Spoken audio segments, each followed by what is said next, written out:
Hello guys, in this video I am going to show you how to search for a product in the GOAT sneakers application. But first I just want to mention, don't forget to subscribe to my channel, because at 10,000 subscribers I am going to show you my whole YouTube revenue statistics and growth strategy, as well as how to make money online. Let's jump into it. First of all, open the application on your phone.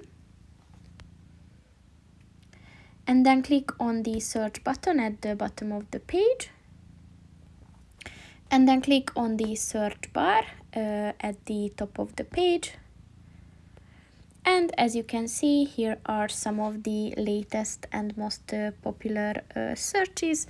So for example, if you're interested in any of them, just click on that.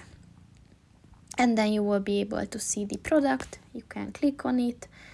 You can see the available colors and sizes that they have. So that's pretty much it for this video, guys. See you in the next one. Goodbye.